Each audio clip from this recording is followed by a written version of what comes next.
Go. Yeah, so we're recording voice. How are you, Bhamesh? Hi, I'm fine, and you? It's been some time Cool now. thing. You're fine. How much time did you spend, Damien, trying to fix things? Well, we're here and we managed to all get together, and I'm glad we can all hear each other. So I look forward to this discussion and this exchange of frequency, words. Cool. Nice to meet you, Bamesh. Same here, Damien. Yeah, so we've spent like 1 hour trying to have different camera angles, trying to sort out echoes, and here we are with one microphone. Yeah. Simplicity, eh? Yeah. The ultimate sophistication. Yeah, that's what we learned, the minimalist approach, right? Keep it But it's simple. good to see you both together. It's like co-hosting a radio show. Yeah. Cool. Yeah. The idea for today's session comes from last session, actually. Okay. The one we had on existentialism, right? And for some reason, I said that the human perception is logarithmic. Okay, and I just wanted to elaborate on that. And once I finish elaborating, just explain the math then it will give us like a good foundation to talk about perception itself, because I think most of the suffering is caused because of the way we look at things. Okay? Very true. So let me talk about the math first. So, okay, Damien is a physics student, so he'll understand it. So there is a law, or there's a concept called the Weber's law. Okay, the Weber's constant, which is actually change in I, so delta I over I. Okay, and what it tells you is that it stays constant, and it actually helps you to understand perception. And I'll give you a context. So let's say Damien has two hands, okay, and you do that. So in one hand he has 10 kilograms, okay, and in the other hand he has, okay, let's say in one hand you have, okay, let's say 10, and in the other hand you have a weight which is slightly more than 10. Okay. If you run the experiment, you'll be able to feel the difference. Okay. In one hand you have 100, in the other hand you have 120. You still feel the difference.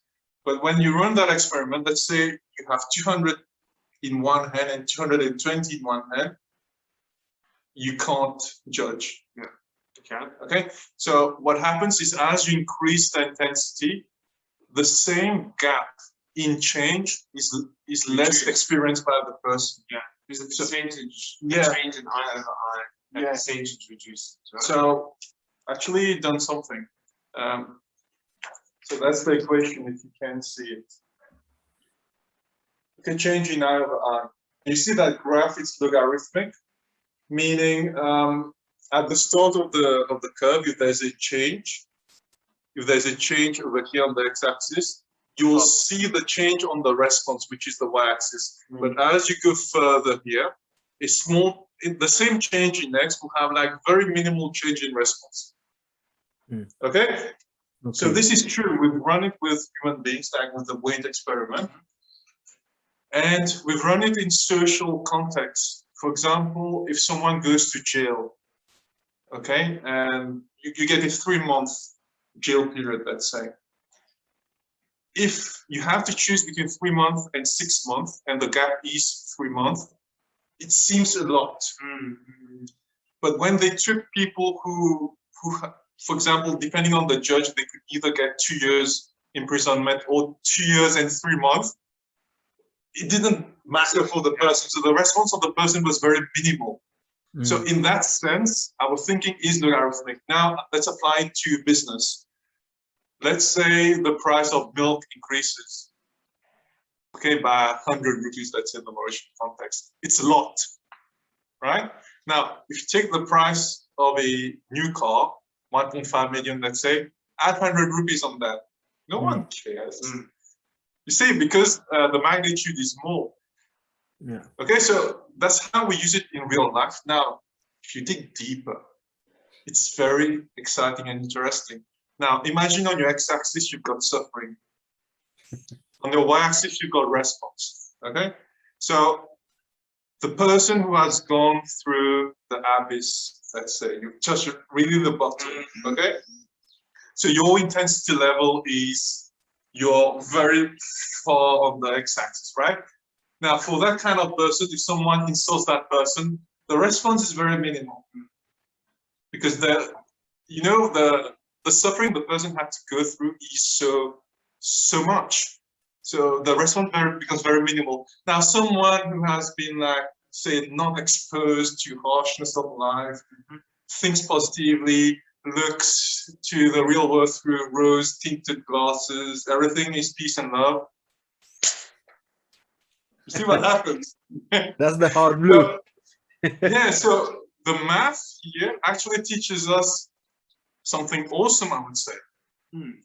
I think also what's coming to mind is you can relate that to also that you're going through the abyss, which you mentioned now, but also when you in sports. So if you're willing to, like, let's say you want to do long distance training, you go through, like, at the beginning, just doing 1 kilometer, that's a big thing. It's like, oh, I've got to go and do it. I've got to get my shoes on. I've got to go and run, walk down the stairs, or whatever the case may be, and then just doing 1 kilometer. Then eventually you train and you go through the pain, you would say, then your body's used to it. Starting and going and doing the 1 kilometer, it can be raining, it can be snowing, but the person that is further down on the x-axis is less responsive to all these other circumstances because they've gone through so much, they've invested so much in refining themselves that there's less volatility. So yeah, I think that's kind of what comes to my mind. Yeah, you train hard so that you suffer less later on. Yeah. What do you have to say about that, Hamish? Well, first of all, I'm captivated by the maths and the logic behind working all this. So I was like the student in the maths class trying to grasp what's happening. But it's indeed something which maths. It's like you said, it's logical. There's the algorithm. Most scientists have been good mathematicians. Sorry, most mathematicians, scientists have been spiritual people where they've been using a lot of their mind to understand things. That's what maths is, right? The growth of things, the change, what happens. And here again, we come to perception. So how to perceive, like Newton had to perceive something out of what he was reflecting, right?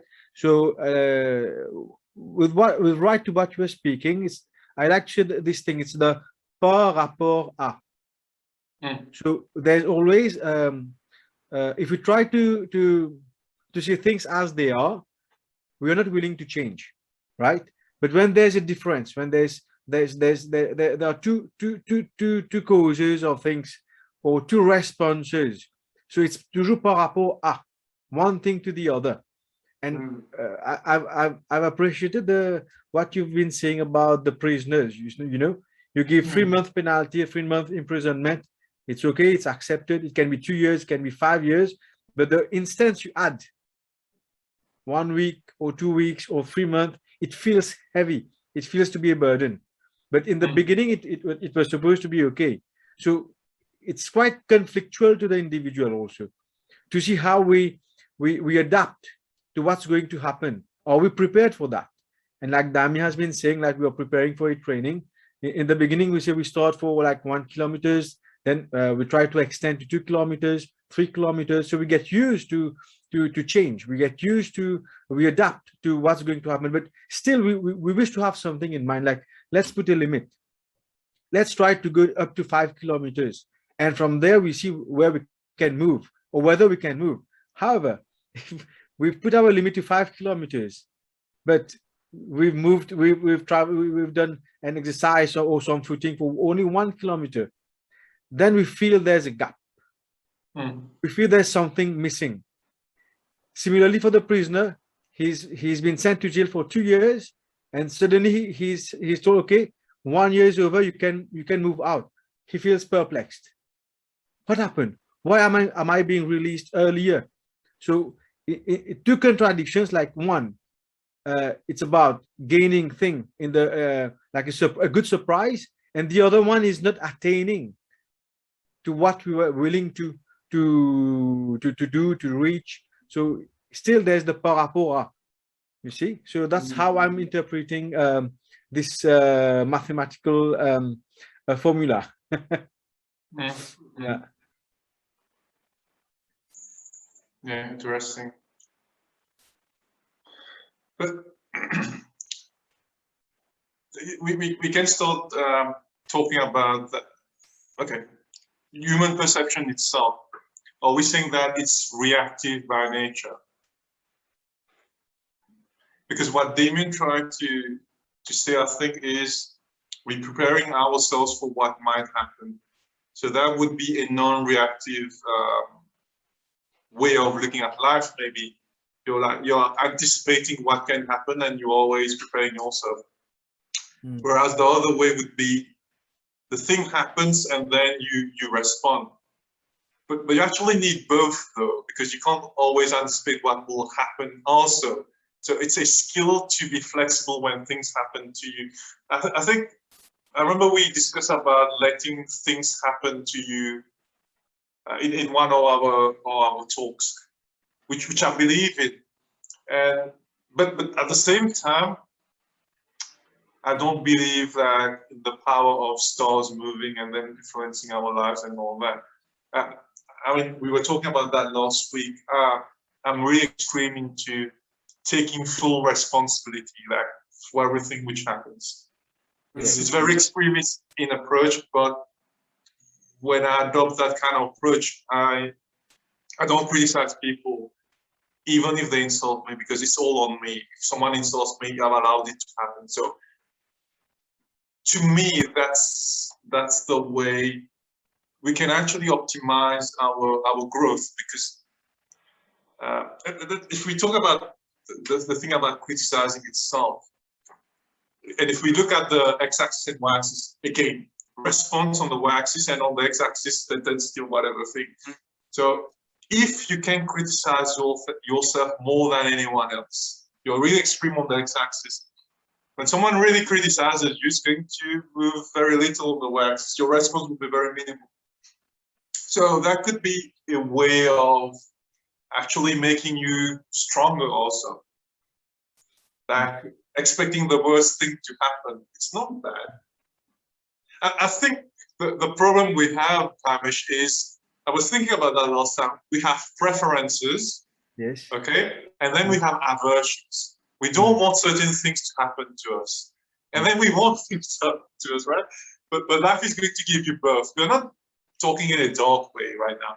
There are good things which happen to us. There are bad things also which happen to us. But if you don't mind the bad things, just like you don't mind the good things, I think that's when we start to talk about equanimity, where, everything that happens to us, you're cool with it.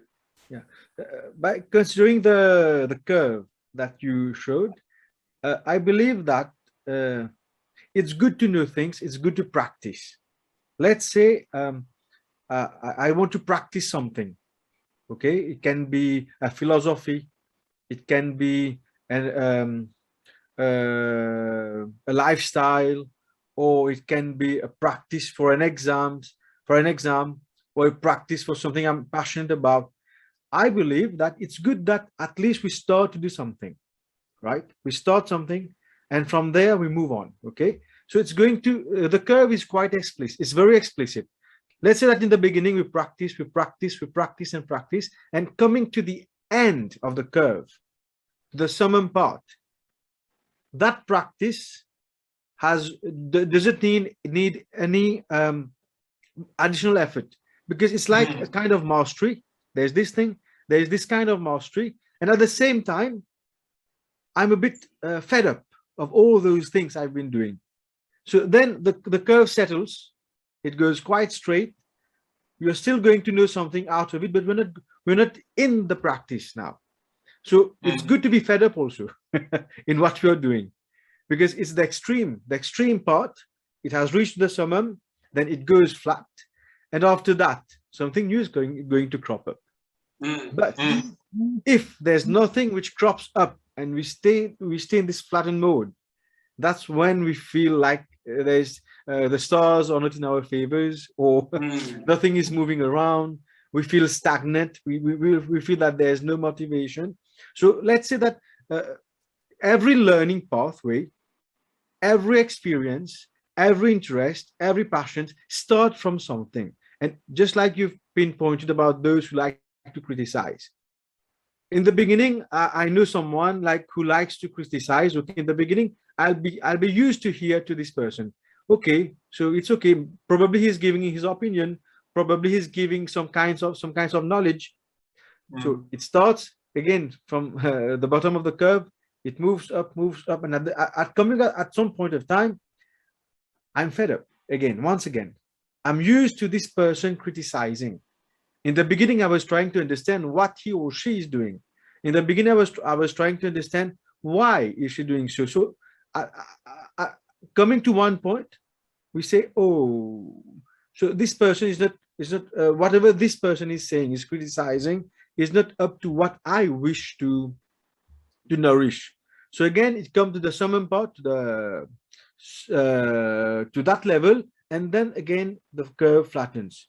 So you were speaking about not creating, about a reaction. Again, at times there are prompt reactions.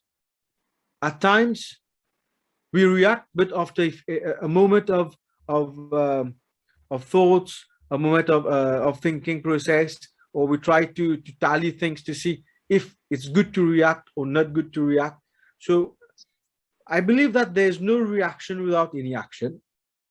It's a bit about the Newtons, one of the greatest spiritual person we've known, right? So there should be an action. So that action can be a good action or a bad action. But at times, there are bad actions which reap good results. For example, the World War. It's a very bad thing. Very bad action, the part of Hitler, with all those homicides. At the same time, there has been a good result. I'm not favoring Hitler, okay? What I'm saying is about there has been a technological evolution. Lots of things have been happening during these few years. People were dying. At the same time, we were trying to know how to communicate to each other. Countries communicating to other countries. So that was quite like the birth of the internet, right? So saying that a reaction has always had a good action is we are going to reap a good result. It's not necessarily that way. At times we do good things to people, or we believe that we are doing good things to people, but the result might not be as good as we were expecting it to be. So expectation is another flaw in the mind process. Either we do and we just we do it and we forget about it, or we do, then if we expect the result, we can be happily surprised, or we can be dully surprised. That's the way I put the words into. Yeah. And I think with regards to perception, that World War II, for example, when you from the individual subjectively experiencing the World War experience, subjectively their perception of it will be like, this is absolutely horrible, or this is terrible. Whereas the perception from an individual such as ourselves, we see how much it's evolved humanity. So we can say there is no darkness without light, and there's no light without darkness. So I think that speaks to something that we are currently in, or have experienced with the whole COVID. It's been very challenging for a few, and it's been a world challenge. We can call that a little bit of darkness, but I think once people start to reshape their perception to see it as something that's actually benefited us or benefited them, if they can find the silver lining, again, then they are in the darkness, they are able to vibrate that light, or give off that positive response to it, and then there's no action without an equal and opposite reaction. So in the darkness, if you are able to see the silver lining or the light in there, then you are able to emit that, and so much more you're able to reap the rewards of your effort into putting out a harmonious, positive vibration. Yeah. Yeah. I was thinking about perception. If you can, I can take over. What's perception? firstly is about things we feel, like we use our senses, right? I sense that this is hot, or it's tasty, or it's beautiful to the eye. So we have this. Let me call it an external perception, what we feel from the outside. Then there is the internal perceptions, what I'm feeling, what I'm thinking, what are my emotions. Okay, so whatever things happen when I'm at work, for example, I can perceive things with right to these external perception, and out of it I work for it. Now if I'm perceiving things inside, it can be an emotion, it can be a kind of thought. Why am I getting this kind of feeling? Why am I having these thoughts? Is this my intuition, or is this the way I'm looking at things will write to my inner thoughts, my thought process? Or is it that I'm sensing things from the outside which might not be as pleasant, or which can be much pleasant to me, and I become this antenna of feeling these thought patterns, or and when it comes to me internally, there's the thought process trying to understand why it's happening to me. Why am I feeling such an emotion? And from that, so we perceive right to what's happening within our system, the internal system, and we we try to make meaning out of it also. So well, I don't say we don't know. Is it a kind of judgment that's happening within our system, or is it that we don't understand things, so we try to find words, or we try to find meaning to what we perceive? Because I believe that this internal perception, it's basically not what the senses provoke. When I'm happy, it can be reflected on my face or not, depending on how I am, right? But I can be thoughtful.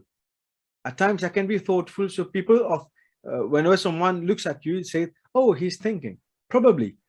But probably I'm daydreaming also, right? So what's happening inside? The only person who knows what's happening is the person who observes what's happening. So I believe that whenever we perceive something internally, our first thing is to observe, why am I having this perception? Why am I feeling such? And we pay attention to what's happening. So paying attention, it's kind of mindfulness, being mindful about, is the kind of, it can be a kind of taking into consideration. So we have our attention to what we are perceiving, and out of it we try to make a meaning out of it, to understand, because the perception hasn't come in terms of a word, in terms of a sentence, in terms of a voice call. It's just something that we feel, we sense. There's no words, right? Then the third step probably is to take action. If I'm perceiving things, I'm processing it, I have to take an action out of it. Now it depends on the degree of how I'm processing this perception. Whatever information is coming to me, how am I processing it? And we must be ready for failures, or we must be ready for successes, because we don't know whatever we are perceiving, what kind of action, what's the way we process it. And gradually we get used to getting lots of perceptions. We get used to process what's coming to us. It helps out in how we build ourselves, and over time, with lots of experiences, we tend to change our level to such a state where whatever we're perceiving, we can process it fully, in a more concrete way, and whenever we put it into action, it's going to be something with full splendor and not with blunder. that's what here I lend the mic to you. What do you have to add on that? Yeah, no, I definitely resonate with exactly what you're saying. I think in terms of one of the questions that I like to ask myself when things are happening outside, I like to train myself to practice seeing something. So my guidance, my compass is how I feel. Okay, so if something on the outside is affecting me, and then I'm processing this information, and I start to feel unharmonic or out of alignment or a little bit sad, then as you mentioned, the question I like to ask myself is, what do I need to believe for me to be feeling this way? So that's the question where I'm observing my internal dialogue with myself. And then I see, okay, based on these things that are happening outside, I'm feeling this way. And now I'm like, okay, now I identify and I take ownership of these belief systems that these are what the programs and allows me to process this information. And I want to make sure that when I do process outside information coming towards me, I can align myself so I don't have very volatile reactions. So it's not extremely, but any emotion I can kind of take that pause, take a break, or take a bit of like a distance from it, and then respond in a way that I prefer. Okay, so then that's generally when I ask those questions. What I need to believe for me to be responding this way, and then I observe those beliefs, and then I know that perception is malleable.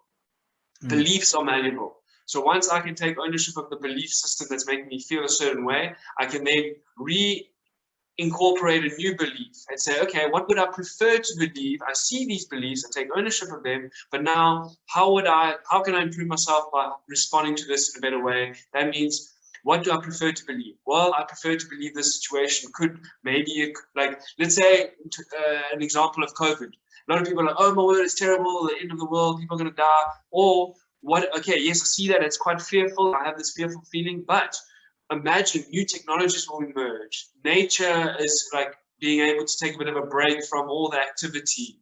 Then when I start thinking, when all this news and this information comes my way, I'm thinking of these new beliefs, and I'm investing energy in thinking of that feels better. It feels more in alignment. So then as soon as I crystallize or those new beliefs, then I go forward in life more, I would say, more in alignment with my truth, and therefore being the antenna that we are, emitting a frequency that I prefer to emit than one that is out of fear and anguish and pain and worry. It's more from a distance, and then continue operating like that. So, and that's where the training comes in. That's where training in terms of, putting yourself, experiencing life, climbing mountains, taking risks, failing, falling on your face.